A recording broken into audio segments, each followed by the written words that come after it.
So. Sorry. Wait. This is not uncomfortable, but it's very weird. This is the thing? This is the one. Absolutely. And now it almost couldn't have happened in a better way. Where do you want to be?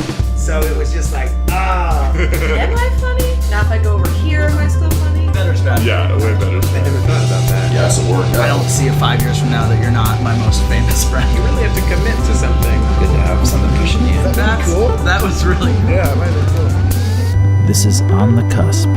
Hello, I'm Ben Greene, and welcome to On the Cusp. This week, my guest is Marcy Jarreau. She's an actress who's been on shows like Comedy Bang Bang, an improviser on the UCB house team Search History, and she's the writer of shows like Girl Camp the Musical and Newsadoozies. If you're just discovering On the Cusp for the first time, you should know that there's lots of ways to listen. You can find the show on iTunes, Stitcher, or SoundCloud, and I hope you'll subscribe to the show on one of those sites. This episode is sponsored by Thai Pepper at 6219 Franklin Avenue in Los Angeles. For a limited time only, mention promo code ONTHECUSP at Thai Pepper to receive extra magazines at your table. Thai Pepper. If you rearrange the letters, you get the word happier pet. But no matter how you spell it, it's fantastic. It's Thai Pepper. So, to me, this was a little bit of a surreal episode of On the Cusp to record. That's because usually the people that are on this show are people I become friends with in the UCB community. But Marcy Jarreau is somebody who I considered a celebrity when I was in my early 20s. See, the summer of 2006, my favorite TV show was not actually on TV, but was a web series called Project Improviser. The idea of Project Improviser was that it was a competition between 8 improvisers at UCB, and whoever won the show would get to be on a UCB Herald team.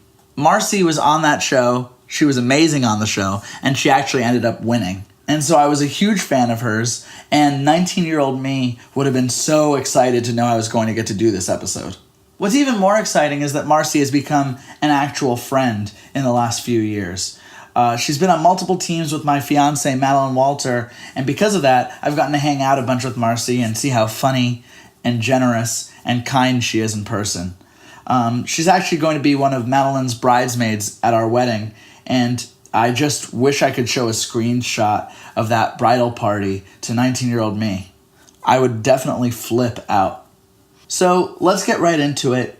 Here's my interview with the endlessly charming Marcy Jarreau. I get wet standing in their shade. Something's wrong with my depth perception, so I walk in place till I reach a destination.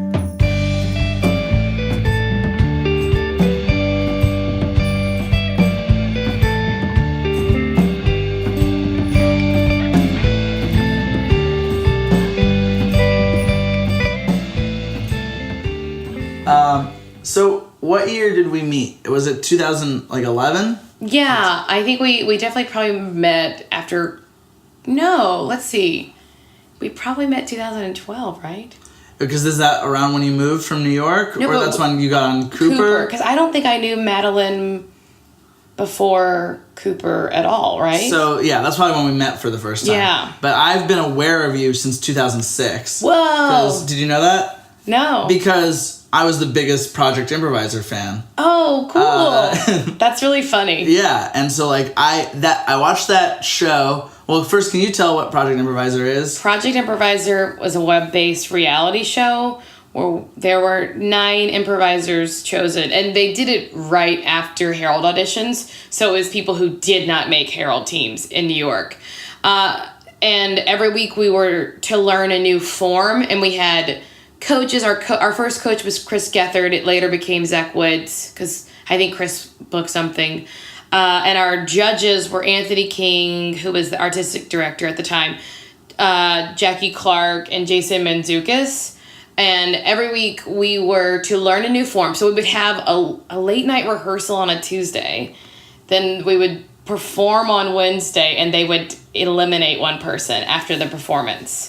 Which is not like really in the nature of improv. Which is not how... generally. Yeah, and it was based on like, did you take the notes you were given last week?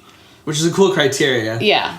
And there were great people like you and Sean Clements, had not made Herald teams, I guess. Sean Clements, DC Pearson auditioned for it, right?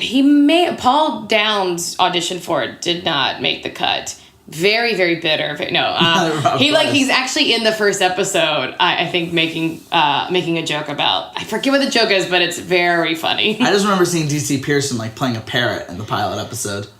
Yeah. It was really funny because I almost didn't make it. I was in a maybe pile. And maybe that was for effect. I have no idea. They were like, they liked you guys, but you weren't good enough. Come audition again. And we're like, oh no. But that makes for a great story since you ended up winning. Right? Yeah, well, spoiler. No. There was only one other girl in the show, and it was my indie teammate from Bombardo. It was Beth Newell.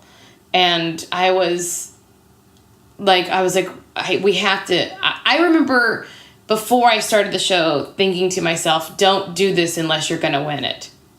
You just have to win it now. Yeah. Because I felt a lot of, girl pressure, not from other women, but that at that time at UCB there were still only 1 or 2 women on every team, and I did not make a team. And it's in a time where they put 5 women, that I remember that specific Herald audition round, 5 women got put on teams, and it was Chelsea Clark, Fran Gillespie, Trisha McAlpin, I think maybe I can't remember the other ones, but it was those people that are still my friends that I remember getting on and being yes, they're good, but I'm so sad that I wasn't one of the 5 women. Yeah. And at that point, that's all we were hoping for, to be one of 5 women out of 40 people being put on teams. And that's, which isn't hoping for much. Yeah, which is that's really a slim margin of chance. Yeah. So it did really hurt me a lot to be I'm not one of the top women at UCB, and it felt so divided. So I was if you do this, you have to win it. You just have to win it. And then the first episode, Beth Newell gets eliminated. Right. And I burst into tears. Because it just felt so much pressure. I was not only was she my friend and I felt sad for her, but I was just oh no. Was the rest of it a good experience? It was good because it made me brave. But I swear I maybe got an ulcer during it. I was so anxious.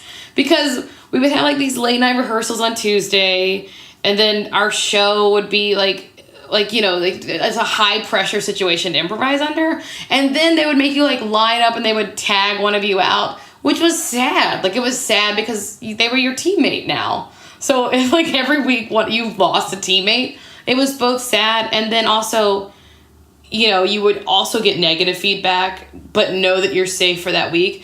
Then on Friday, the episode would be uploaded to iTunes, and you got to hear all the stuff they didn't say to your face. So you'd hear the notes that were too harsh to say to your face. Oh, that is terrible. And then you could dwell on that all weekend until Tuesday when you got to go rehearse again. And I just remember one Tuesday, because they would do interviews, your on-camera interviews after rehearsal, and John Flynn was the producer and creator of it, and he stopped the camera because I think I just looked haggard, stressed out, and maybe I was gonna cry. Yeah. So much crying with improv back then. I literally never cry about it now. But he stopped the camera to be hey, you're doing okay, and I was I was a mess. Yeah. Jeffrey Marks, who's on a mess hall team now, he was the camera operator. Really? Yeah. A lot of cool people involved in that project. And to me, when I was watching, I was watching it as I was getting to know what improv was, and doing my first training groups and growing to love improv. And so I was obsessed with that show, and it felt to me like a show on TV that I would just I couldn't really tell the difference between how high profile Project Improviser was versus Project Runway. So I think when I first met you, I was so starstruck as the winner of Project Improviser. That's very cool to hear. I never felt any of that.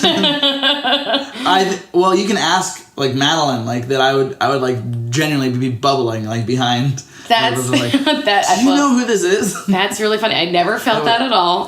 Because I really was like, I was a crazy Project Improviser person who would like, who was the real weirdo on the show? Nick Zimmerman. Nick Zimmerman. Like, I found Nick Zimmerman in a line once and like came up to him and like almost asked him for his autograph. Like, he would have been the funniest person to ask for his autograph because he is so nervous and shy. yeah. That would have been, I would have loved to have watched him deal with that. I'm sure that kind of stuff has happened to him because he was like, he didn't win because he's not, like, I think I maybe won because I was more like an everyman. Like, I could do all the stuff. Yeah. But Nick was so bizarre and strange and special.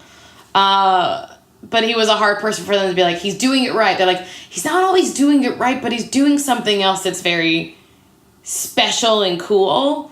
But that's a hard thing to be like, and this is who we want to like represent what we're teaching here at UCB. Not that that's what it was, but I think there was a, that pressure from the coaches or the judges to be like, yeah, but he's still like in a tough spot. Like, does he do what we need improvisers to do? He kind of should be like the secret weapon weirdo on a team. Yes. They used to do that in New York. I don't know if they do it out here as much, but like where they would put what they called the wild card on a team. And it was usually someone who, if you didn't know better, would say that person's the crazy person on that team. But they were usually also so special and unique that they just brought something different. Sometimes they were someone to deal with for the team, but the philosophy was like that makes everyone stronger. But I don't think I don't think we've had any I haven't been on a team with a wild card. So you officially got on a Herald team when you won that show? Like it was like a month or two later, and I think they had I guess they just had like a little bit of a shakeup where they took people off teams and maybe broke up a couple and reformed. And because I don't think it was auditions. It wasn't auditions, but so they made teams and I didn't hear. Like, I was like, oh, I guess I didn't get on a team. And then like even though I was yeah, and I was like, I won it. All the other people got on teams and I didn't. And then like a day later, Anthony called and he was like, I had the wrong phone number. I've been trying to reach you. That's terrible. And I was like, oh, okay. Because I was like, man, it really doesn't matter. Girls are always going to get the ship. But then I was like, okay, good. And I got on a team. It was called Beverly Hills with Adam Pally, Susanna Beckett, Nate Lang, Greg DeSantis, who was also on Project Improviser, Cody Melton, who was on Project Improviser, Tim Curcio, and Eddie Dunn. Can't forget Eddie Dunn. No. And I was on other teams with Eddie Dunn, too. He's amazing. And later, Adam eventually had to leave the team, and then Jim Santangeli took his place. But so, like, there were rock stars on that team. But we didn't work. Like, it was... I was on it for a year and a half, but, like, we just quite didn't get it. But it was, like, a really fun experience. It was good. It was a good experience to be on my first Herald team with so many brave... I always talk about bravery, but like to be with people who like Adam was just trying everything.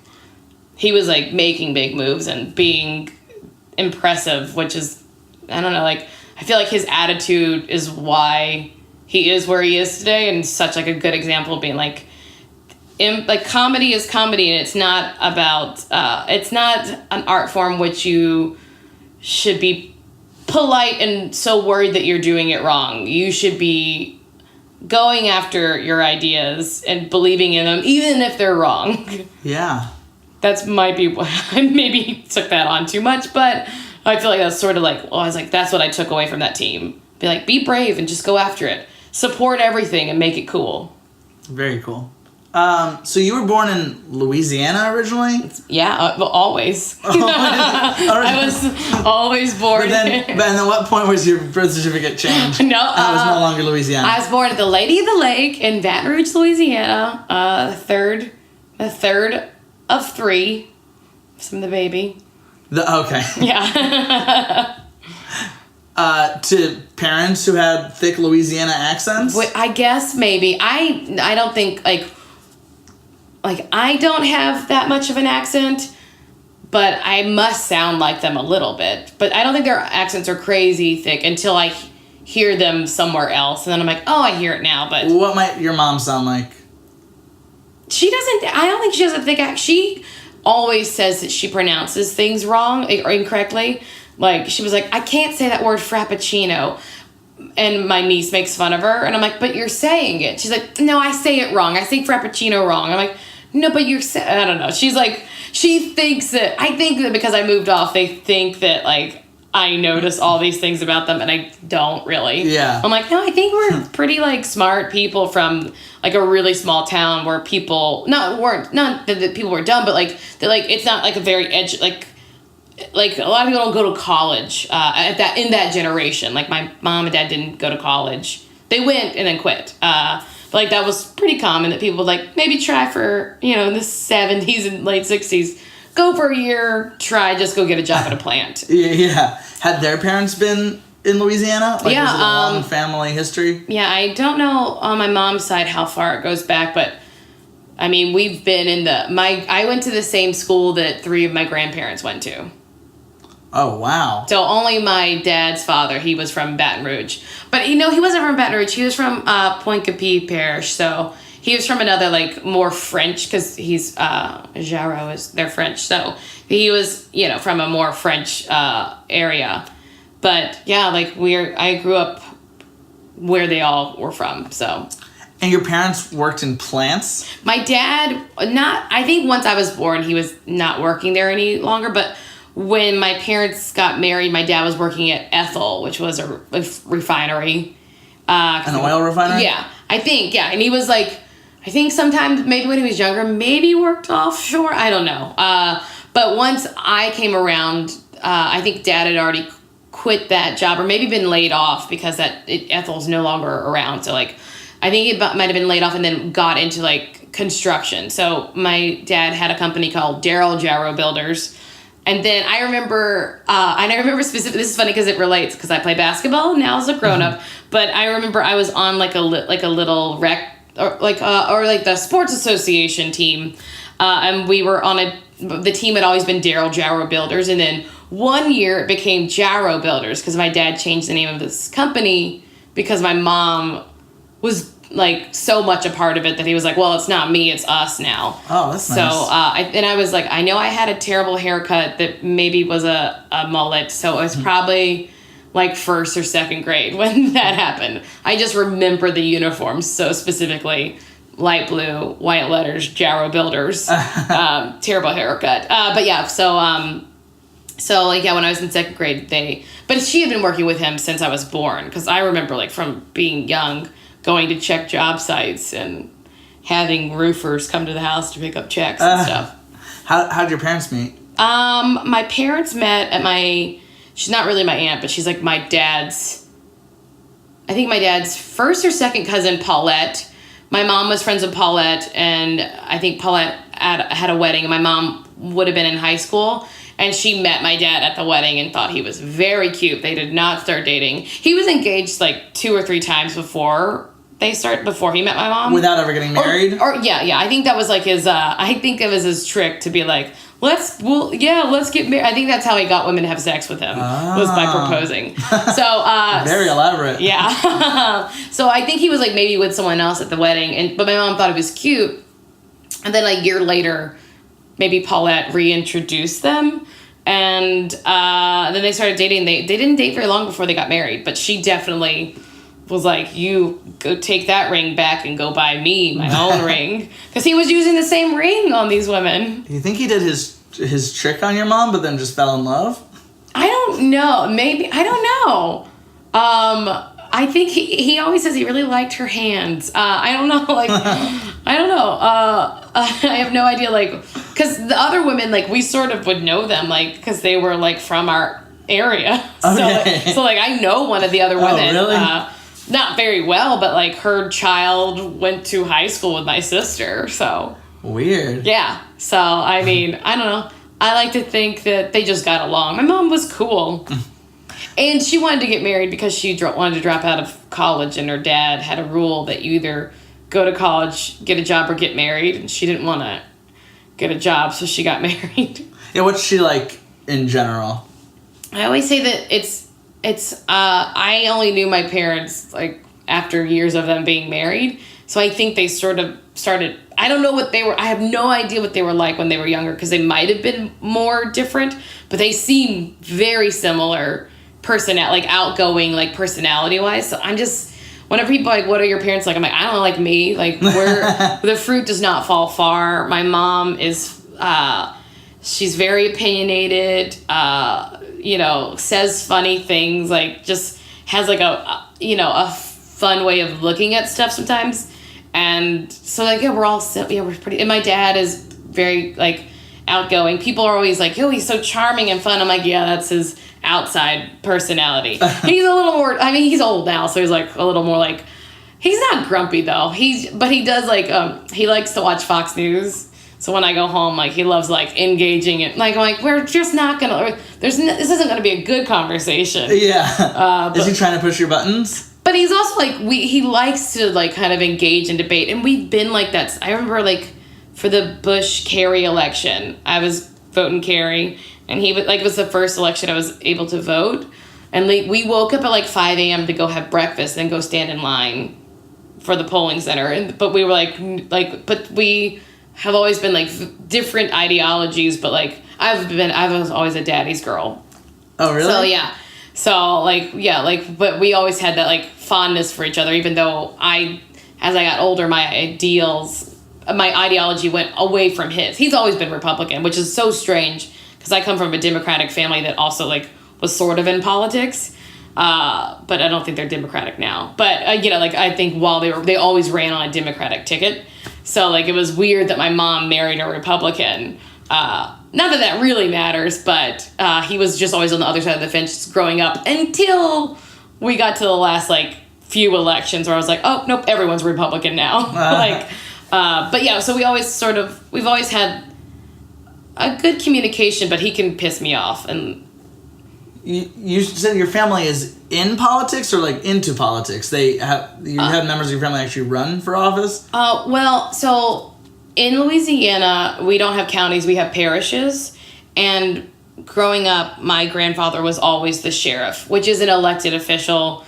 They collect taxes. They like are more than just like running the deputies and police force. They're over. He was sort of like in charge of all the criminal stuff in the area, but also like did tax collections and like anything that had to do with like that sort of thing. Like he, would like if someone weren't paying taxes, he could go take their stuff, and then he would have like a sheriff's sale and like to get money for. So that was like sort of like I think maybe all sheriffs do that. I have no idea, but that was like his role. And he was the sheriff until I was in high school, and then my uncle became sheriff. My uncle won the next election.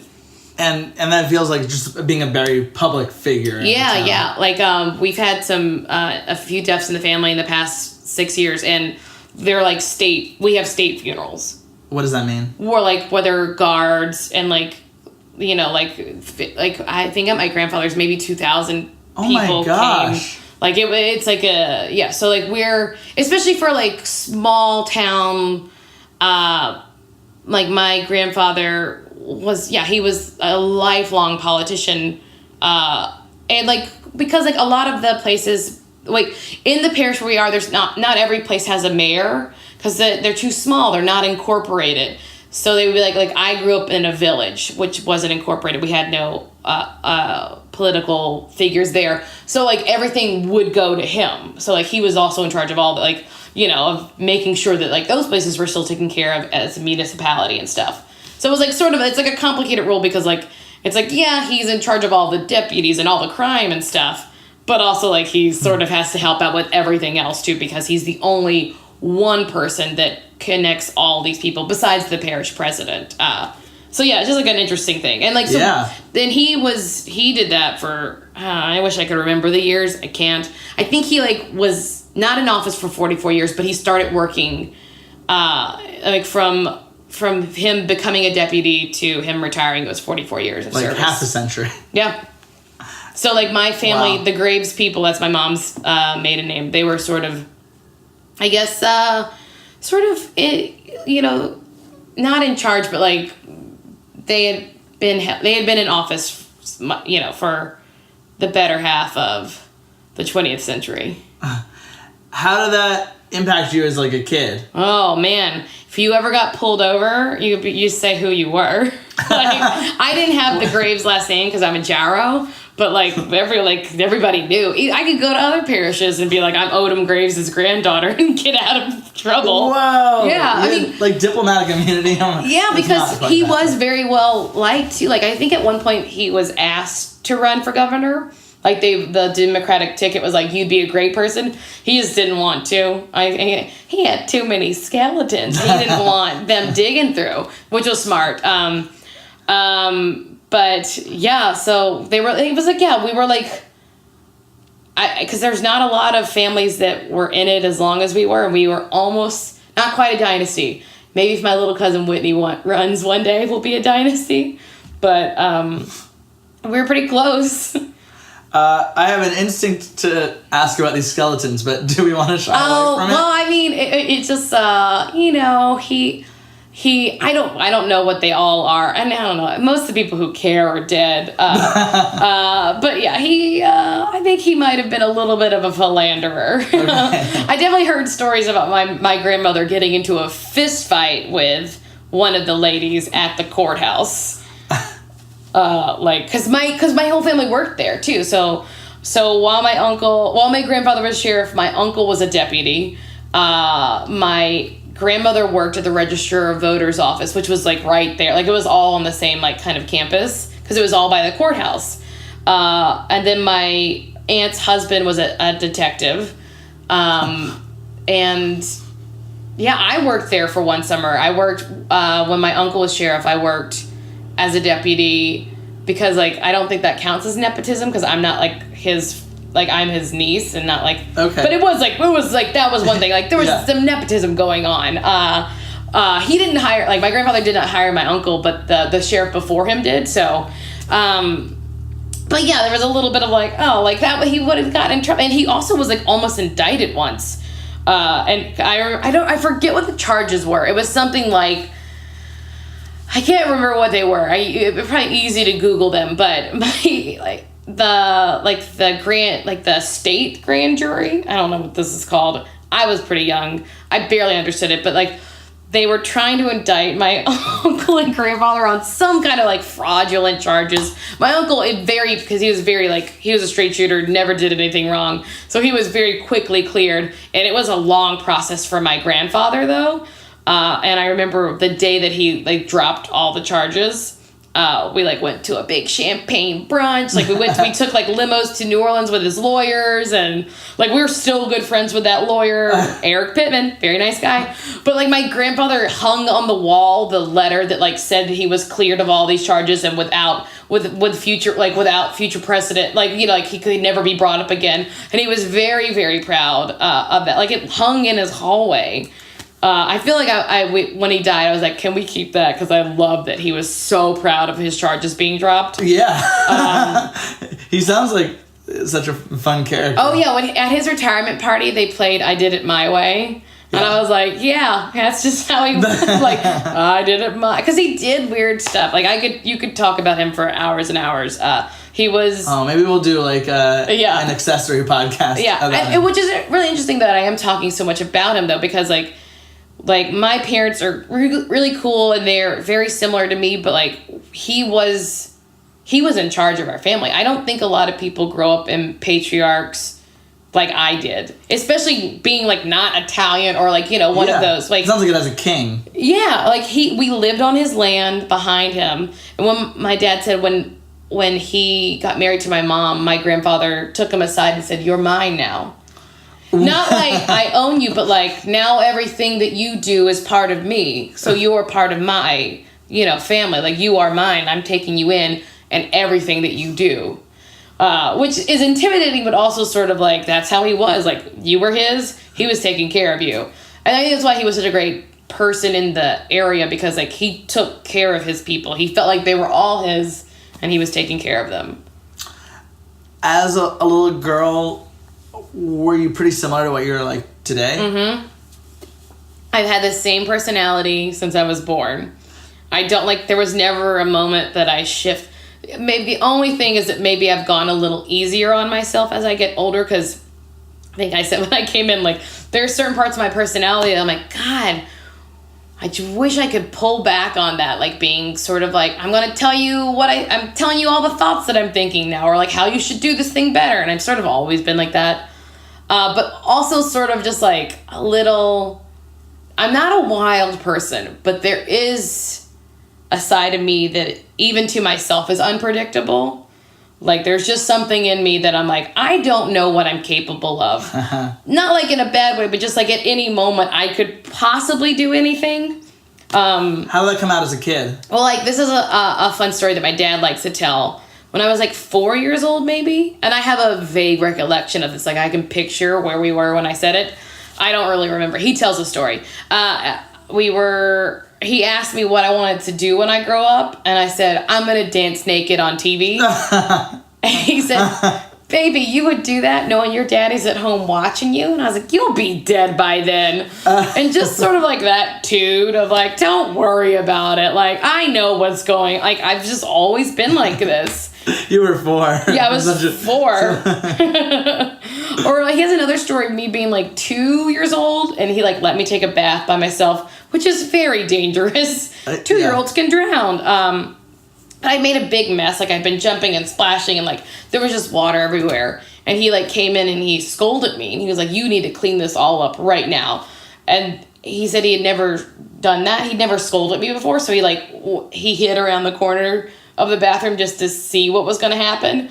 And like, I got a towel, and as a 2-year-old said, can't believe he's making me clean this shit up. I'm just a little baby. And I was like cursing up a storm that he like, the audacity of him. Like, didn't he know I was only 2 years old? I should not yet be held responsible. Like, I was mad because like, I was like, this is not on me. I'm a baby. Yeah. You should. But cursing like yeah, but having such an awareness, a grown woman. Yeah, having such an awareness of a situation, and I guess I've always been like that. Of like, I have like a overarching awareness of things, and like such a sense of right and wrong, and such like an attitude. Like, I just always have had a little bit of a tude, and known as pretty funny. Like, as a kid. Yeah, I think I was pretty funny very young. I have like a lot of funny people in my family. Like, my uncle's really funny. My mom is like really funny. My dad tells a bunch of good Boudreaux jokes, which are like Cajun jokes.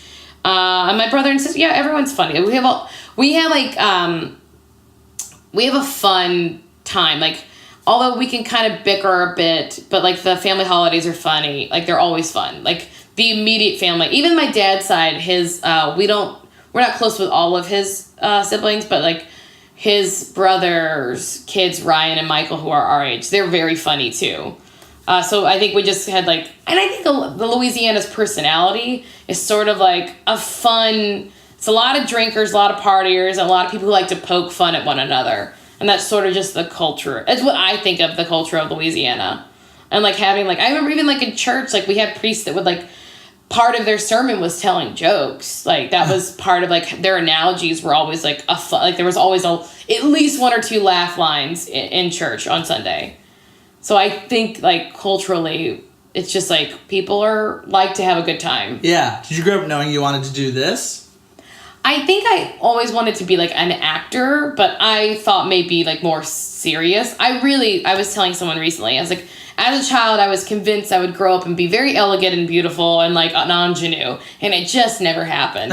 Like, I like was always a chubby kid. I was like, surely I will like grow really tall, because I have a very tall family and I'm the shortest one. And I was like, I'm gonna have a growth spurt and really come into this. And I just never became like, I thought I was gonna be Grace Kelly when I grew up, and I just never.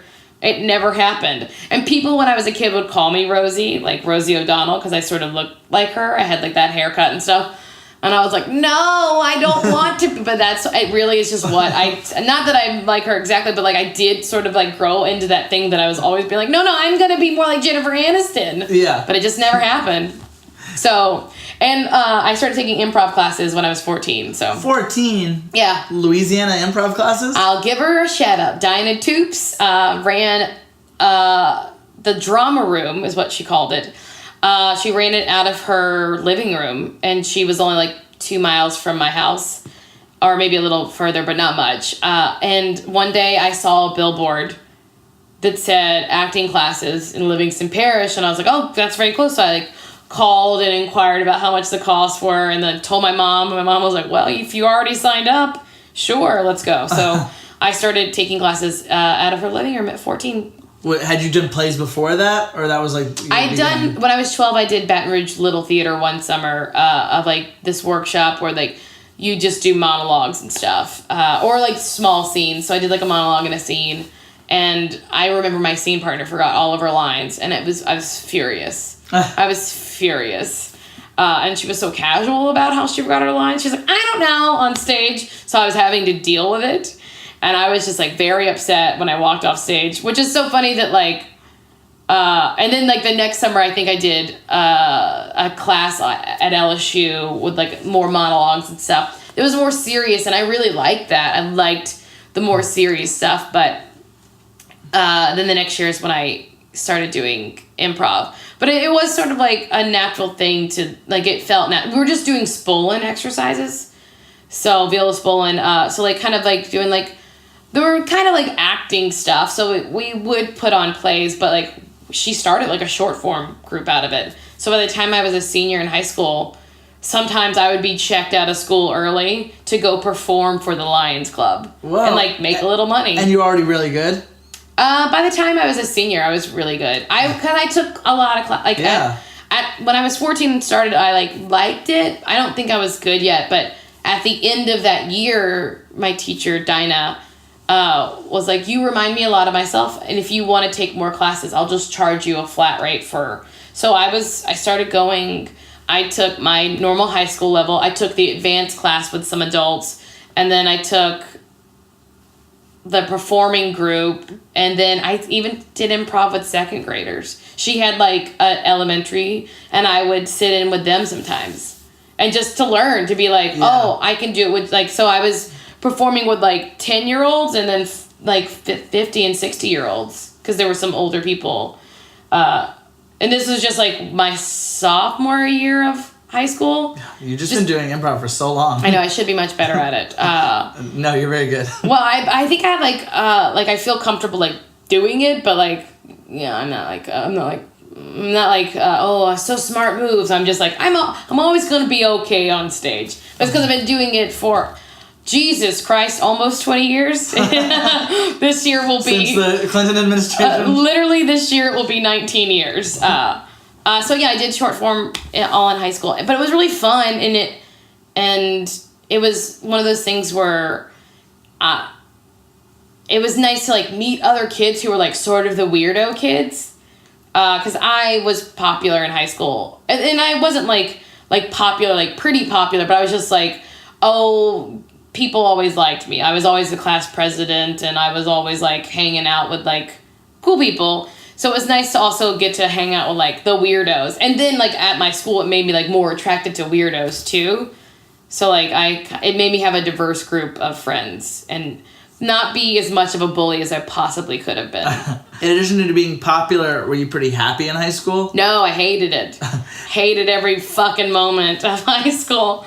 Couldn't wait I really wanted to go to NYU, but I didn't have the grades to get in. But even if I could have, like, I couldn't have afforded to go. Like, I didn't come from, like, we don't have a lot of money. Like, we were middle class and fine, but, and I ended up getting, like, a full paid scholarship in state, because they had a program that they had just started that year where basically you only had to make, like, a 20 on your ACT, which is not very impressive.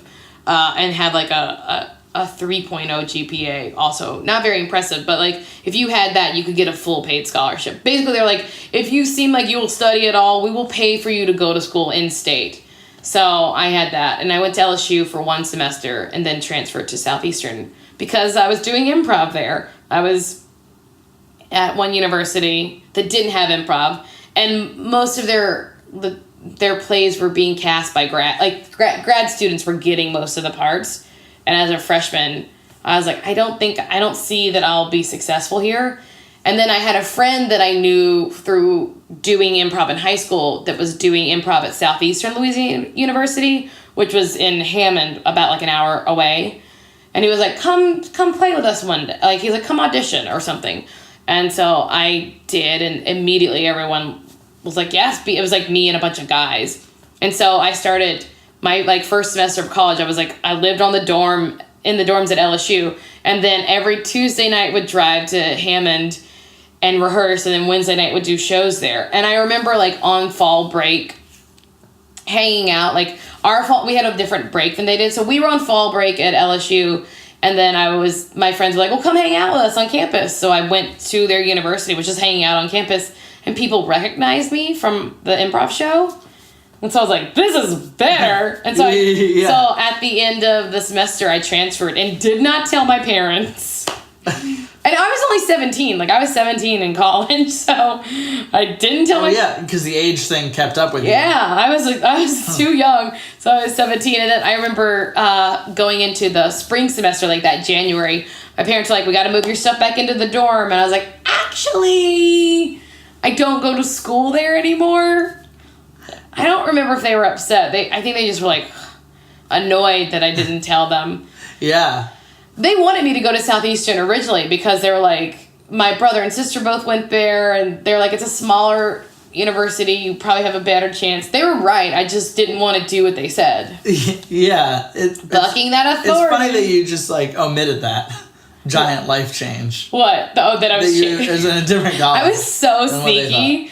I don't think I learned to talk to my parents till I was 20, like in that way. What else were you doing sneaking around? I just wouldn't tell them stuff. I didn't tell my mother when I got my period. Like, I just didn't tell them things. I just was, like, I didn't tell them I was doing improv at this other university. I just wouldn't, because I knew she wouldn't like me driving so much at night. Because I was 17, so she just wouldn't, it was not smart. And it was like an hour each way. Like, I was driving 4 hours at night. It's very young to be a traveling comic. Yeah. So, but then it all, like, it was great. Like, once I transferred, the theater department there was smaller, but they had, like, you know, they put up stuff, so I, like, got to be in plays, and then was doing improv, and everyone, like, people knew us. Like, my improv group was called Nameless. This is our catchphrase. We'd be like, individually, we are nothing, but together, we are nameless. That was after it would be like, I'm Marcy, I'm Aaron, I'm blah. Individually, we're nothing, together, we're nameless. But it was like, they were doing cool stuff there. Like, we would do, like, intros to our show that were basically, like almost dance numbers. But they were like sketches that we were doing we were doing nonverbal dances, because the guy Connor McGibney, his mom, Connor started the group, and his mom was the dance teacher, and she did a lot of, like, modern dance, and a lot of the guys in the group were in modern dance. So we would do and actually this guy that I know out here who was at LSU, Michael Gallagher, would, like, do, like, these really cool musical edits and stuff. Like, he would, like, take stuff from movies and then music, and we would, like, do almost like a ballet, like, an interpretive dance that was funny. Like, it would always, like, be, like, a funny thing. Like, I remember once we did, like, this Matrix thing. It was really cool. We were all dressed in black, and two of the guys were just in suits, and we were, like, picking them up and moving them around, and, like, they were doing the fight sequence, and, like, we would do weird stuff like that to be like, that's how we start our improv show. That sounds really great and, like, slightly better organized than some, like, comedy stuff that happens today. Yeah, it was really cool, because we were, like, we were allowing ourselves to be, like, more artsy-fartsy. Like, we were letting that be part of it, not just, like... And because, like, improv wasn't what it is, like, now everyone knows what it is. Back then, it was, like, sort of new. Like, Whose Line was on TV, but it was, like, just sort of gaining its own popularity, like... and, like, yeah, that's why every university didn't have... That's why I left LSU, which they got it the next year. But it was still cool to be, like, I could be on the ground floor doing this with, like, these...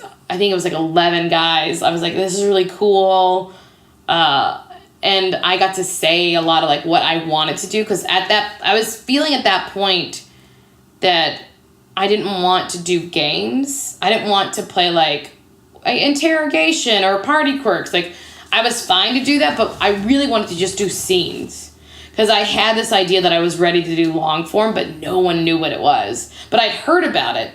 And you had like a natural pull towards it. Well, I'd heard it, like my teacher in the teacher that I went to in high school told me about a thing called the Herald. I didn't know what it was. I had no idea what it was, but I knew it was something that Mick Napier had told. Like, she met Mick Napier at a workshop once, and she was like, and they do a Herald, and I had no idea what it was. I as far as I knew, it just was a thing that took an hour. Yeah. And I was like, that's what I want to do. So I was like, let's just do scenes. I just want to do plain scenes with no gimmicks. I just want to find the funny in the scene. So I was like feeling that at like 18. I was like, I just want to work on that stuff. At 18, had you ever heard the term game before? No. But that's not so far from finding the funny. Finding the funny is kind of like a cousin to that, right? Yeah, I think that I could do that pretty naturally, but I still was relying a little bit on just being able to turn a phrase. Yeah. And be clever. And spontaneous. And spontaneous, yeah. And like, just like, I really was like, I was always the only girl, and I think a lot of women felt intimidated because the boys were very funny, but a lot of my humor came from just putting them in their place on stage a lot. Yeah. But again, this is a time when like UCB is still very new, even in New York. Yeah. Because that was 2001. Yeah. When I started college in 2000, so like, yeah, doing improv, like, I don't, like, what, 99 is when they started, so like, but it hadn't spread like at all, so. Right, it was very niche. Yeah, so like, I got to New York in December 27th, 2004, so basically 2005. Yeah, so how was the rest of college? Were you happy in college? No, I think I wanted to go to New York from the age of 12. And it doesn't sound like, so I've asked a couple of times if like you were happy at these different ages, and it sounds like you haven't been. Like, there have been cool things going on in your life at those places, but like you had like an inner like. Would you call it like unhappiness or just like restlessness? Restless. I've always felt very restless, and like I wanted more, and I even to this day feel that way. But I've gotten much better about understanding that like. This is what happiness is. Like, you feel happy right now. You want other stuff, but that doesn't mean you're not happy. But when I was younger, I really felt like I don't have all these other... I wanted to fast forward. I just wanted to be 30. I always wanted to be 30. I was like, just get me there. I want to be there already. I want to be, like, that mature. I want to be, like... I want to look like that age. I want to be that. I just wanted to be there. I don't know what I thought was going to happen when I turned 30, but that was always where I wanted to be. But even, so I was very restless, and I didn't think that I was going to do improv, though. I still was like, I want to go to New York and be an actor. And for a while, I was considering moving to Chicago to pursue improv, but I was just like, I don't know, I sort of want to be an actor more, and I don't know anyone in Chicago, and I've never been there. But I'd been to New York a few times because there was this guy who would come and do workshops with us. Like acting, just like straight up like acting, doing scenes and plays and stuff over the summer. And he'd been he'd come every summer since I was 16. And I was like, I think I want to go to New York because once he let me come to stay in his house with his wife and kids. And he like lived on Perry Street, New York, which is beautiful and idyllic. Like, you know that part of New York, right? Like Perry Street, like right off like 7th Avenue, like the heart, like the village there. Mm-hmm. And I was like, this is what life will be like. Because he lived in a fucking beautiful brownstone in, like, the best part of New York where, like, everything is, like, cute and adorable. And, like, he would, like, send me to acting classes. And I was like, that's going to be my life. I'm going to go to New York and do, like, weird scenes with, like, you know, like, very, like, Meisner-esque things with people. Because that's what I did at 17. So I was like, that's what New York will be like. And I was just, like, waiting to get there. Just, like, oh, I cannot wait to be out of college.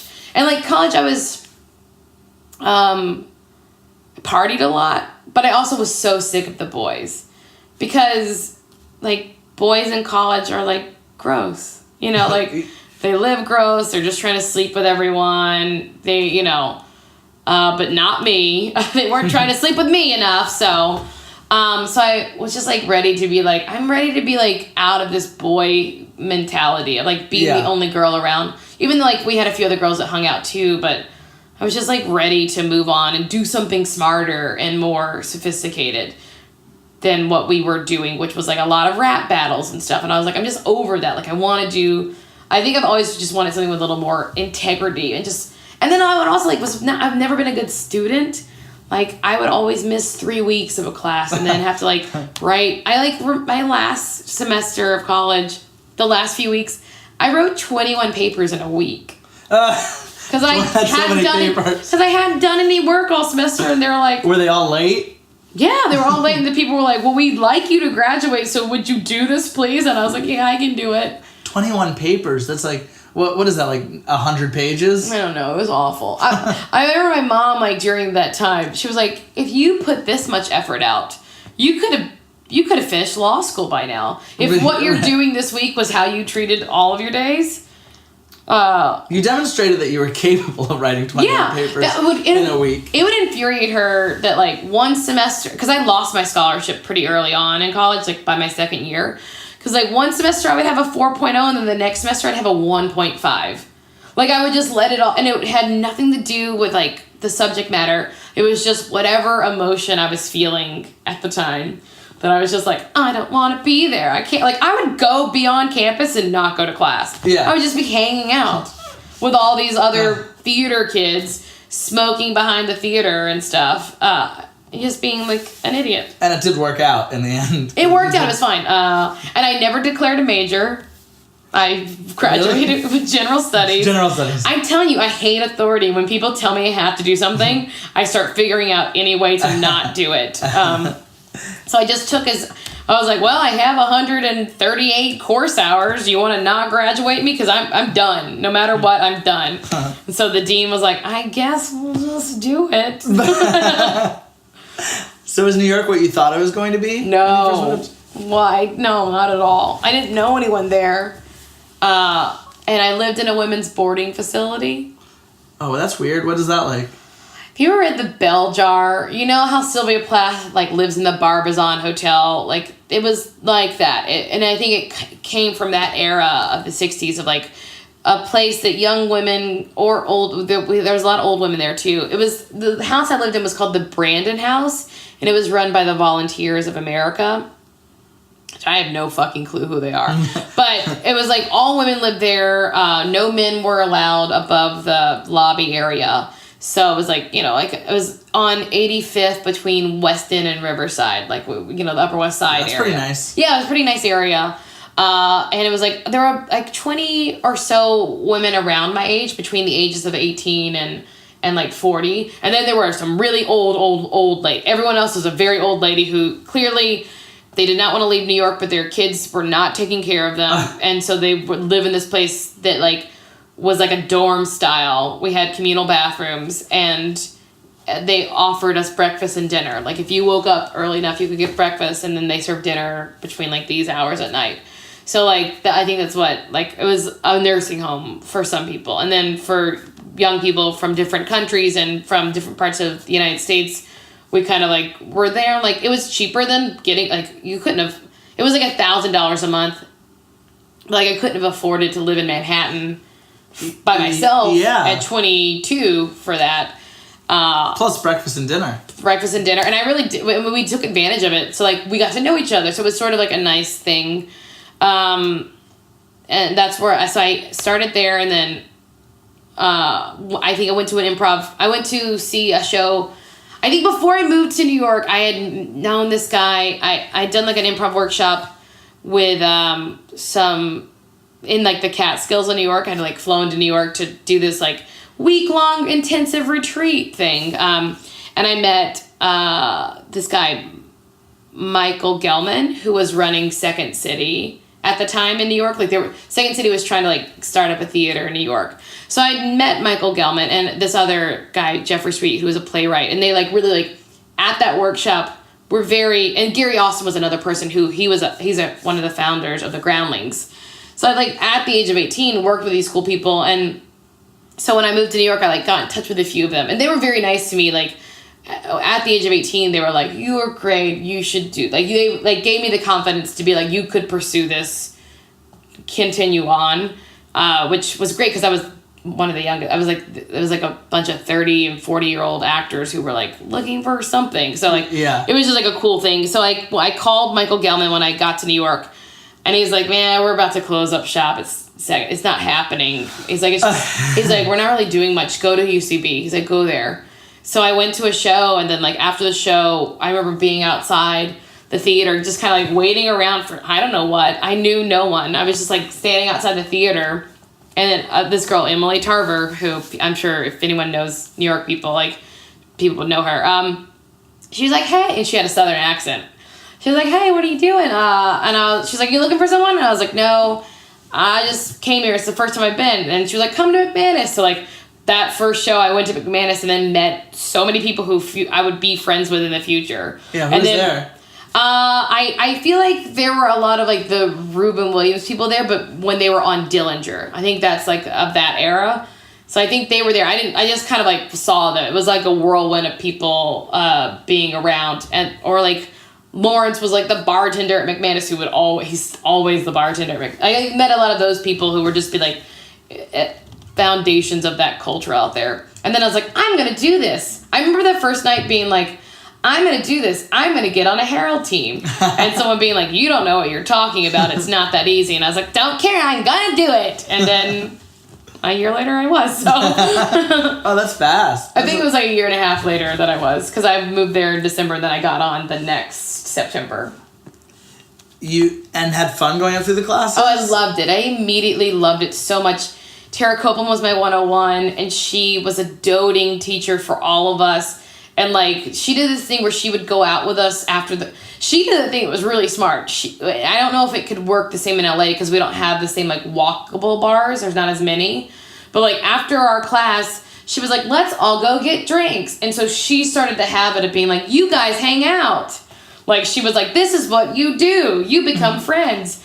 And so, like, every class we would do that. Like, not one class went by that we didn't go out and grab fries and a beer after. So that was like the culture is like, these are all my friends. Whereas I think sometimes it can just be like, maybe you'll hang out if you're really, really into it. But everyone was just kind of like, we are going to be into this. And by like 201, like that's when I met John Milheiser. That's when I met Sarah Chase, who was on Unbreakable Kimmy Schmidt, who was my roommate when I lived in LA. Like all these people, like Kristen Rosansky, like we were all together at a early time. And it's been like 10 years now that like we still know each other. Not everyone, but like I still know a lot of those people. And it's really cool to think about. Even though that I'm not in the same side of the country, that like we still know each other. Yeah, a lot of them have come out. Yeah. Or even like just like that they're bi-coastal or like doing great stuff. Once you got on a Herald team, how long were you still feeling restless? Or was there like a period of like, this is just great? It was very exciting and great. I think really maybe my whole life, not to be like too serendipitous, but like, I think like this is what I all the things that I say about my personality that I either like or hate, that I'm spontaneous to a point where it's a detriment, or like that I've always been opinionated, or that like, you know, I just had a strong like that's all stuff that like has made improv work for me. Like it's all been beneficial. And so I think this is just where my home is. Like I knew improv is the first thing that I didn't quit. I've quit everything in life. Every job I've had, everything I've done, like I've just not liked it. But I love doing this and I've never quit. I mean, I like retired myself from Herald Night, but like I will never not do improv. So I think I just like finally found a place that like I'm not always happy with every circumstance, but like this always felt like it was right for me. And eventually like I got sick of New York and moved, obviously. I didn't move here because I got a job. I moved here because I was like, I cannot take New York. I'm like the restlessness, that's how it manifested. I may for the rest of my life be restless. I've gotten a little better dealing with it, but like yeah, this is the thing I was meant to do. Even if it's a hobby, like, so you know they don't pay you a lot to do. How much do they pay you? I get a $1,000 check once every 2 months. Nothing. Nothing. No, I mean I've done Torco, so I got a little bit of payment for doing that. But yeah, I'll do it. I'll be one of those old people doing improv. That it's embarrassing that they're doing it. What wasn't great about New York life? It was great for a while. I was there for 2005 through 2000. So I was there for almost 6 years. And really the winters got to me. They really did. And if you don't believe in global warming, go live somewhere where you have such extreme things. It just got bad. Like, we had a few snowpocalypses, and I used to work in marketing. I was like a project manager, doing websites, and like had a lot of clients, like Purdue Farms was one of my clients. Met all those folks, Jim Purdue, and I had dinner once. And then I also had some like pharmaceutical companies that were my clients, but I quit because I was like, if I'm in this career where I'm making so much money, it'll be hard to start sacrificing. So I was like, I had this idea that like, and I think somewhere there's a dumb blog post about it, that I wanted to commit to being an artist. And part of that was that I can't have this comfort level that when I know I'm getting paid like a pretty good salary, that I can't say no to work because they pay my salary and yes to improv things or acting things. So I quit my job and started babysitting. But that's a hard life. I had saved up a good amount of money to have a buffer, but I didn't like it book. I thought if I'm doing this, I'm about to book something, and I didn't. But you were giving yourself the opportunity to possibly book stuff. I was giving myself the opportunity, and it was working out. Like, I was babysitting a lot, but I was auditioning it more than I ever had, which was cool. And but then like winter came, and like there was already that December slump where people are not maybe using you as much because they're traveling. And then we had like 2 huge snowstorms back to back. So I like didn't work at all. And not only did I not work babysit, I wasn't coaching because people were like, people got stranded, and like they like that like snowpocalypse, the first one that happened in like 2010, I think. Like literally like this city was shut down for so long. So I was like, damn, this is really like, it's physically, I can't survive here. Like I could barely pay rent, and like literally like I was like, we don't have food in the house and I can't get it because stores are closed. Like I was like, this is bullshit. Oh, you literally can't survive here. I was like, this is hard. Like this is like, we're actually like, this is like, you can't just order food. There were buses abandoned in the streets. Like I was like, this is, what do we do? I can't do this. And so like, I was like, I'm going to move. And then another year went by, and then we had more snowstorms. And I was like, for real though, I'm going to move. And so I knew in my heart that I was like ready to leave. And I was just sort of feeling like a little stressed by the city. And I was like on a Herald team at New York that was really great, Badman, with awesome people. And I was doing Tour Co. And that was cool, but it wasn't enough. And I knew we were about to become a weekend team, and like, that's what everyone wants. And I was like, it's not enough. Like, I know I'm about to get all these goals that I always wanted, and it just felt like, why isn't this enough for me? And I was like, because I want a career. I want my career, and I'm ready to like move on to that stage. And I'd had like, I've done like commercials and never booked anything. Like I think I booked one commercial in New York that still runs to this day. You can see me in a ball gown, and someone is calling me my pug fat. So it's on like the Animal Planet channel.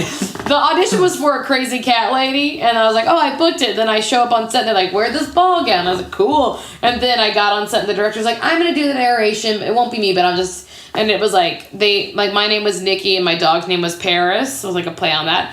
It was like, Paris is out of shape and so is Nikki. And I was like, uh-oh, they're calling me fat. And I didn't find out till on set. Yeah, I was like, very unpleasant. That the joke was like, you're a fat lady. And I was like, oh no. And I was much thinner back then. So I was like, this is a nightmare.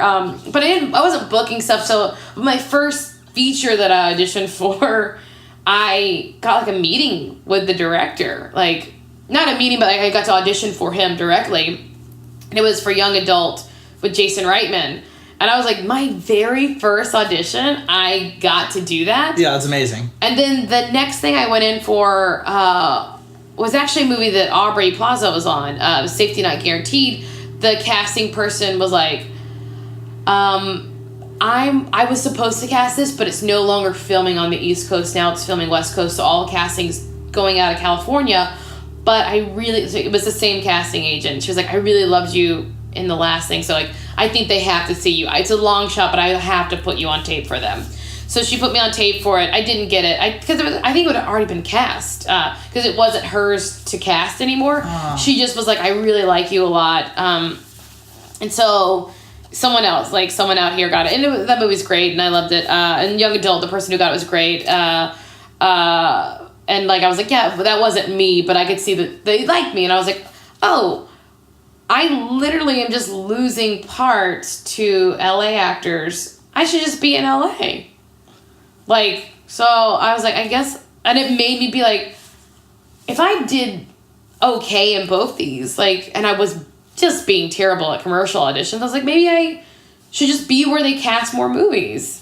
Yeah. So I was like, I'm gonna move, but I didn't like really do it until one day I was like having a bad day and babysitting and maybe like crying on the phone to my mom about how like I just feel like I don't know when it's ever gonna happen. And when we got off the phone, she sent me a text that was like, I booked you a one-way ticket. So my mom just, because I needed to move out of my apartment, so I needed to find, and like the people I were working for were leaving to go film a movie in Los Angeles. So like I had to get a new job and get a new apartment by the end of the month, and that was 2 weeks away. So my mom, or 3 weeks away, and my mom was like, I just booked you a one-way ticket. I know you're gonna figure it out. So I like started crying. I was like, okay, she's right. Like, let's just do this. I've been complaining about New York. I'm ready to move on. So like I had to like go to my Harold and Maude. I like told Anthony King first, and he's like, well, that's really exciting, and I wish you the best of luck. And then, so I told my Herald team, they were not happy. I think they thought that I knew the decision longer and that I just hadn't told them. Right, but no, you had just, I was you like, had found it out. I'm moving in 2 weeks. Mom sent you a text. Yeah, I was like, I'm moving in 2 weeks. And they were losing another person, Darcy Carden. She was also coming out to help work on a movie. And so I think they thought they were going to be broken up. But they got 2 new people, and it became Airwolf, who was amazing. So like that's a weekend team now at the Beast. So like they didn't get broken up. But like I felt like they were upset with me. Then I told my mod team, who I'd only been on mod 4 months, and I told them, and everyone was crying and so lovely, and I was like, oh, I didn't know them very well, but they were so like kind about it. And then a lot of those people like ended up out here too, like the very next year. So then I just moved, and I like didn't have a job. I was like staying at friends' places, and then I ended up working on the to-do list as like Aubrey's cast assistant / production assistant / background. Like I just was doing everything. And how did you get that job? Well, I knew Aubrey, and then I had worked for Maggie Carey and Bill Hader in New York as their babysitter, and so they got me like on working in their production office, but also being like I had a lot of hats. It was a very low budget, so like I was driving Aubrey to set, and like she needed something, but also sort of kind of being there for her in those, because it was a 6-day work. It was a 6-day shoot every week, so we only had 1 day off, and then like on my 1 day off I was babysitting for Maggie and Bill because Darcy was living with them and babysitting the 6 days. And then I was giving her a day off, but I was never having a day off, but it was like it was like overwhelming and intense. And like I was living in Aubrey's apartment because she was staying with her boyfriend a lot. She wouldn't see him otherwise. Mm-hmm. So she was just like, stay there. I'm staying with Jeff. So I was like living there and just like, working a lot, and then like being like, and then I started taking UCB. I took a UCB class immediately with Billy Merritt. So like the production, just to like brush up. Well, I was like, I want to get on a team, and I know and I know that like I already knew the reputation that like that New Yorkers were coming out and sort of expecting to be on, but like I was like, well, I don't want that to seem like what I'm doing. And I like emailed Neil Campbell to be like, hey, I'm here. UCB is a big part of my life. I'd love for it to continue on. Anything you need, I would love to do. And I just wanted to let you know that I'm here and I'm excited. And I'm taking a class with Billy right now. And then that was, I moved here in June. And then that movie was like a 6-week shoot. And then I got on Herald Night in October. Which was Cooper or another team? The Great War. Oh, the Great War. So you were on the Great War and then Cooper? Mm-hmm. And then Outside Dog? Yeah. So like that, but that got me in. My grandmother loaned me money to buy a car and do first month's rent, and then she died, so I did not have to pay that back. Oh, that's because it was a loan, but I was she gave me $6,000, which because I didn't have any money, I just came out here broke. And then so I was able to get my apartment and buy a cheap car that's still knock still running. And then Sarah Chase and I moved into the place on Beechwood, which in September, and then I got on Herald Night in October. It was perfect. It was so perfect that it worked out, and it's so crazy that I got onto Herald Night so quickly. And the Great War was already a team. Brandon Sornberger and I both replaced 2 of their current members. They had never met me. They had never seen my face. I think Josh Simpson had seen Project Improviser. He was aware of it. Mm-hmm. And I just walked on one day replacing a team member. They had never heard of me, and they were so gracious and nice. Oh, that's really nice. Because I could imagine that would suck. I was replacing a friend. They didn't know me. Yeah. And and it was just and Neil Campbell was so immediately welcoming. I know some people find him a little intimidating, but he was so immediately nice to me that I was just oh, everyone is friendly in LA. And he was there was background work on Comedy Bang Bang, and he was hey, I know you're new here. If you'd like to do this, I'd love to get people in the community. He was he got me work and stuff. So I was immediately this is home. It just felt like home so fast people to me. Being actually nice. Yeah. And no snowpocalypse. No snowpocalypse. LA has its own hard things. God, I've paid so much money in parking tickets, thousands. I've literally paid thousands of dollars towards towing and parking and all kinds of stuff. Or last year my engine blew up, so I had to buy a new engine. It's just a thing is going to keep happening. Yeah, it's always be a nightmare. But everything else has been the people and we have Carmageddon. You have Carmageddon. New York has snowpocalypse. No, Carmageddon is always a fake out though. It's always supposed to be Carmageddon, and then no one's on the roads. Maybe Carmageddon is just your car being towed at the worst moment. Yeah, that's my car. Going to an audition at 200 La Brea and then walking out to your car being towed and being that audition just cost me $700. Yeah, that's the worst. That's happened to me. But yeah, LA was so immediately welcoming. And then, a lot of good New York people were moving out. Paul Welsh and I were not friends in New York. Not that I didn't like him. I was he's very funny. I didn't know him though. And the New Yorkers out here kept together at first. So I got to know New Yorkers that I didn't know very well that were very nice. And Paul and I have become just such close friends. Or even Nicole, I didn't know her in New York very well, and then becoming really good friends with Nicole and Madeline. Not that Madeline's from New York, but I feel here everyone is so willing to give everyone a chance because everyone could be future superstars, and that is so much more apparent here than it was in New York. In New York, it was you gotta prove that you're the best, and here it's just man, someone cannot even get a call back for Herald Night and then book something and become very wonderful the next, week, or not wonderful, but not become wonderful, but become someone that we all respect. Yeah. It has nothing to do with this theater. It's just that we're all like-minded individuals chasing something special. And what a great house that UCB is for us to live under for the time being. I feel you've had the interesting experience of having people you're very close to have really big things happen to them. Yeah. John Milheiser getting put on SNL. How do you react to those things in the moment, and how does it feel to you?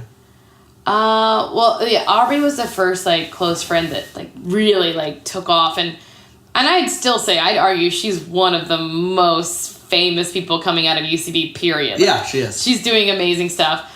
It was always just so exciting.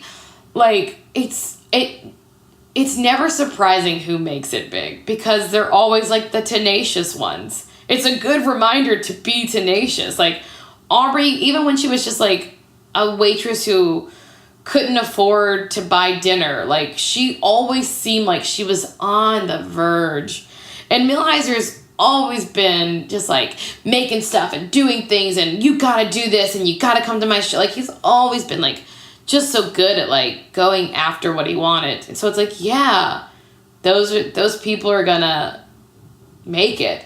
And then there are people, you know, like I wasn't as close to Donald Glover, but like we were friends and we did improv together.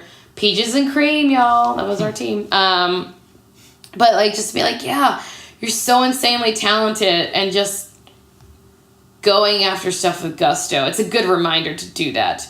Yeah.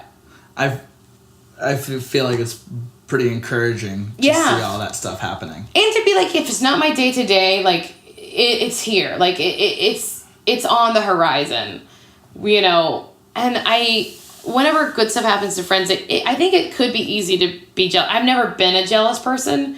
It's just not, it really is not in my nature to really be jealous. I don't know. I'm very lucky that that's a true thing because I can be kind of bitter about a lot of stuff, but jealousy is not like a real thing for me. Like I can be like indignant about what I think is right and wrong that happens with people, but like when people get stuff, I do not like, it just is a reminder that if those people are doing so well and I'm running in that crowd, then like I'm on the right path. I must be like if those people would choose to work with me and they're so talented, then I gotta be doing it. It's such like you're doing this right because you're with the people who are making it. Yeah. When did writing come into your life? Had you been writing in New York or you started writing out here? I wrote a musical in New York with Leslie Greene, who's out here now. We wrote a musical together. I one day like just thought of a song on the subway and then immediately like got off the subway and left her a voicemail like singing the song, being like, I don't know, I just want to write. Maybe we should. What was a piece of it? It was Pillow Fight Love Scene. It was like, oh, how did it go? It was like, I think originally I was like, it was like, you wear that tank top and strawberry lip gloss and I'll wear my nightgown and have my hair down. It's our pillow fight love scene. And it was just this idea that like two young girls would fall in love and like have their first lesbian experience together, but have no clue what to do with it. Yeah. And so we wrote a musical called Girl Camp about like these counselors in training who like fall in love. And it was really fun. John Flynn, who also did Project Improviser, was our director. And I'm not a musical person, not into them, don't watch them. But Leslie was someone that I knew, like, we did Story Pirates together in New York, so like we're always kind of singing and doing stuff. So we wrote it together, and we wrote it very fast. We wrote it in 3 days, and then cast some great people, and it ran at UCB for like 10, 11 months. Like it went for a long time, and it was really fun. And then my friend Brian Glidewell had an idea for a musical, but he was just sitting on it. And we worked together at like a technology company at the time. He was a developer and I was his project manager. So I was like, well, we're at work together. And we literally sat alone in an office all day making gobs of money. And I was like, well, how about after like closing time, like we just stay in the office and we workshop it.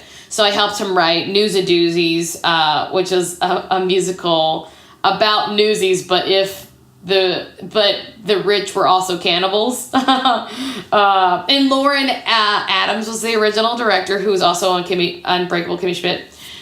She was the director. But I like knew I was about to move, so I was like, I'm just gonna write this. I don't want to be in it.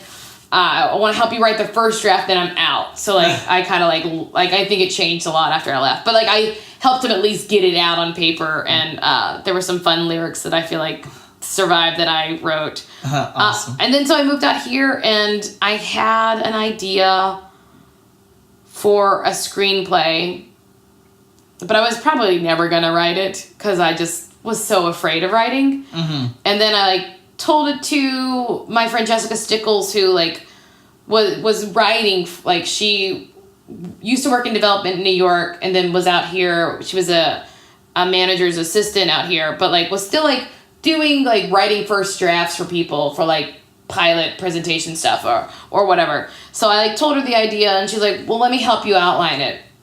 She's like, I have an idea too.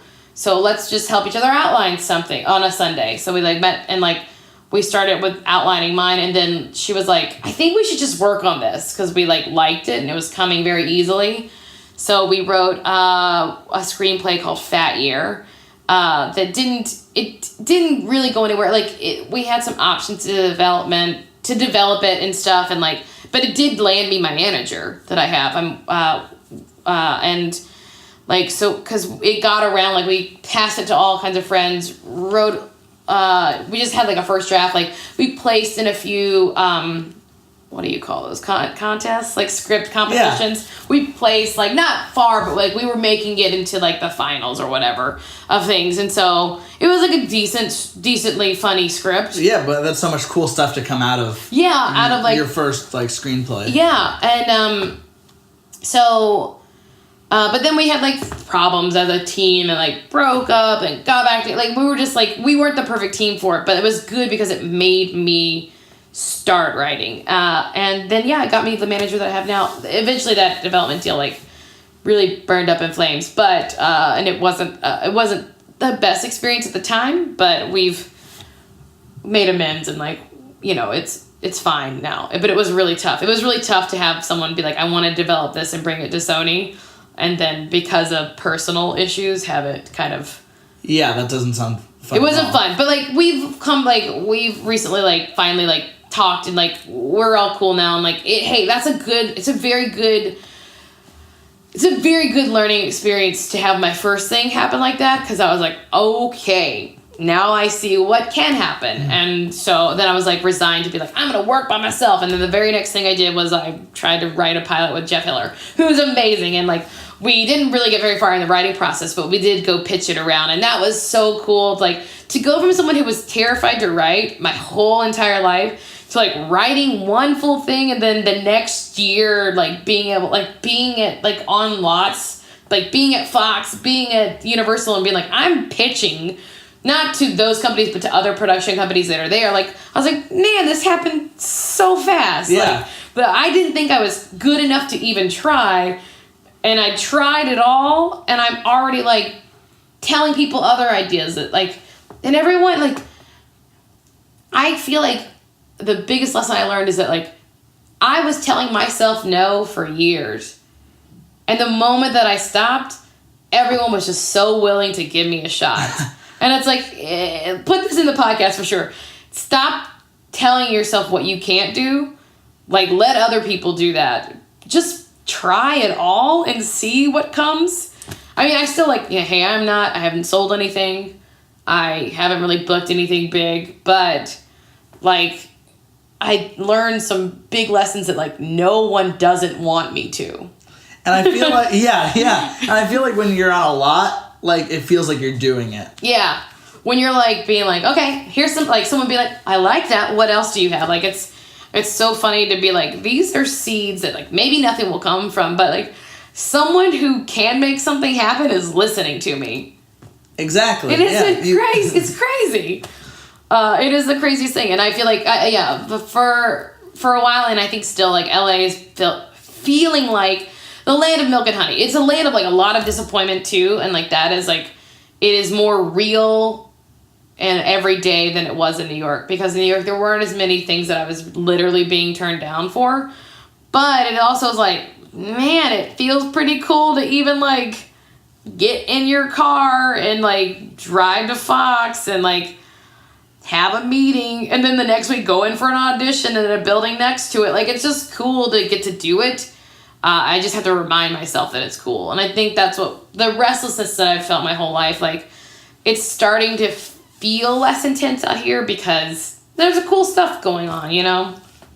And like, I see more, I'm starting to see like, I can't take away the past 10 years. Like, I can't say that was for nothing. It made me so confident and have such a strong voice and, like, figure out a lot of, like, what I want to say.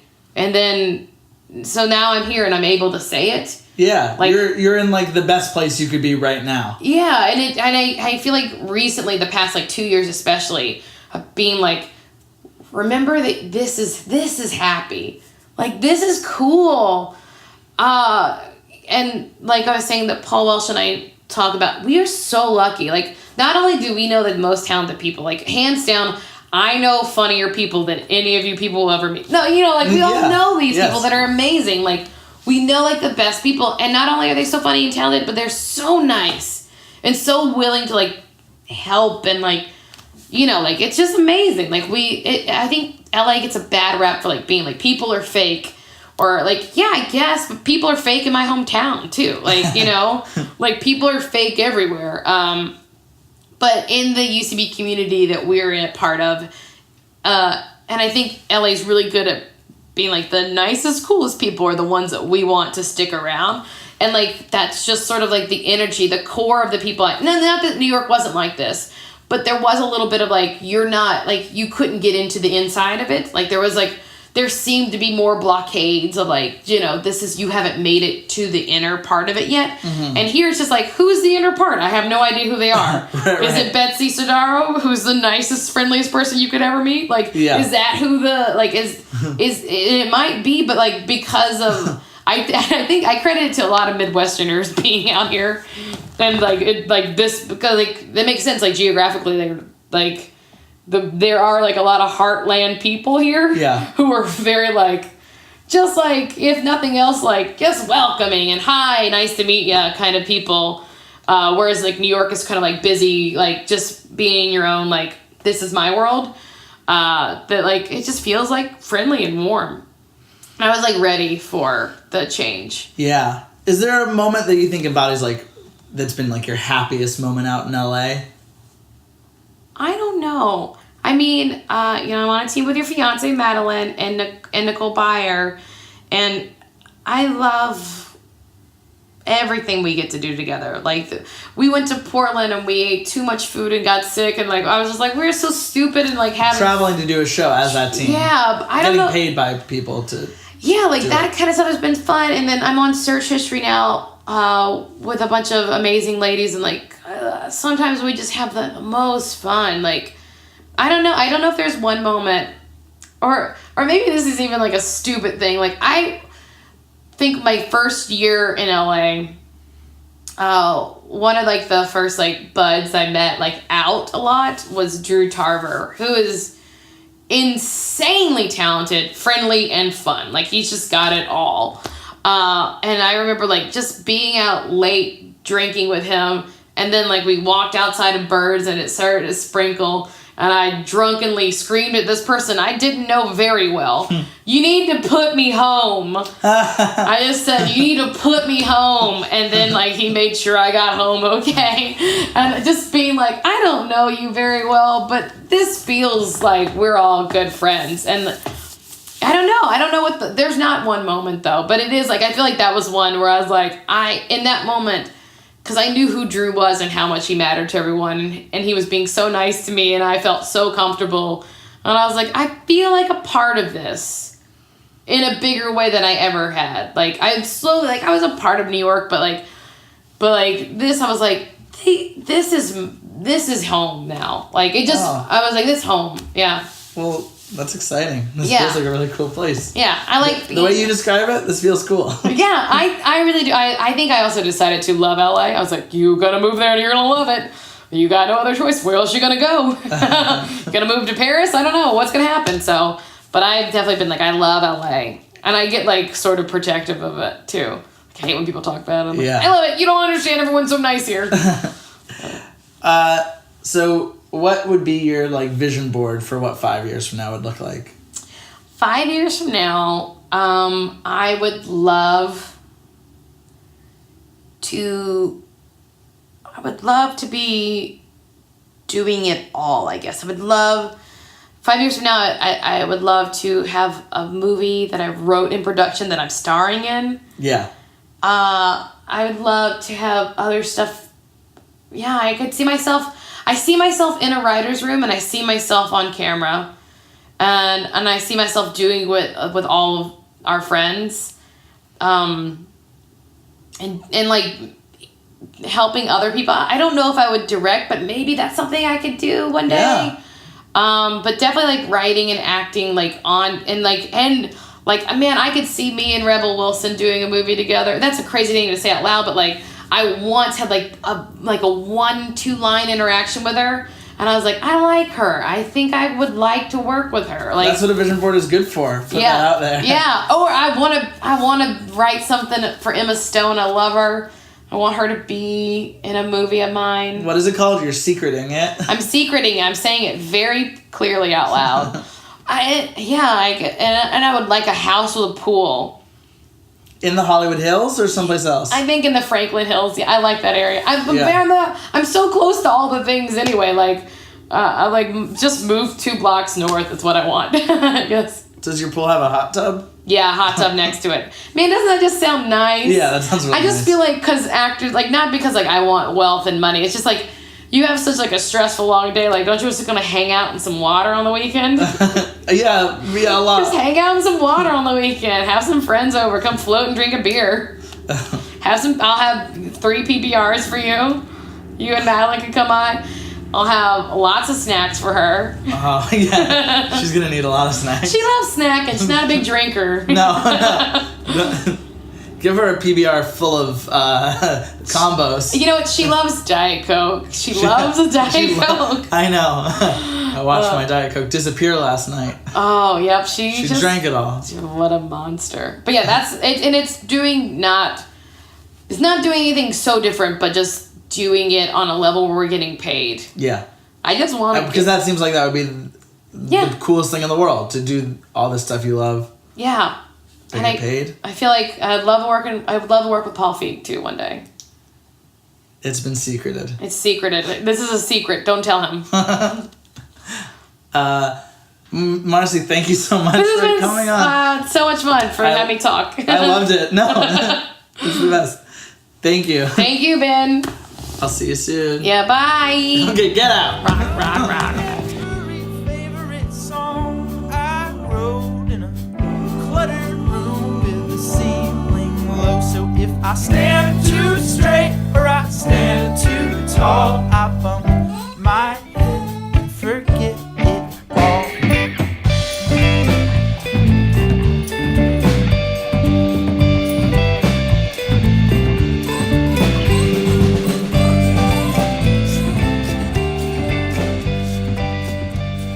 So there you have it. That was my interview with the wonderful Marcy Jarreau. If you want to see Marcy perform improv live, you can see her at UCB Franklin every Sunday night at 11 with her team Search History. Again, I hope you'll consider subscribing to On the Cusp, and if you enjoyed the show, you'd make my day by rating us or writing a review on iTunes. Special thanks to the band Hi Ho Silvero and Casey Trila for all the music in this episode, to my sound editor Joe Burge, and to my producer, Cece, Icon has Let's Talk Bitcoin Magic Words, Pierce. This has been On the Cusp. Beanie, beanie, beanie, beanie, beanie, da-doom, doom, da-doom. That's your outro music.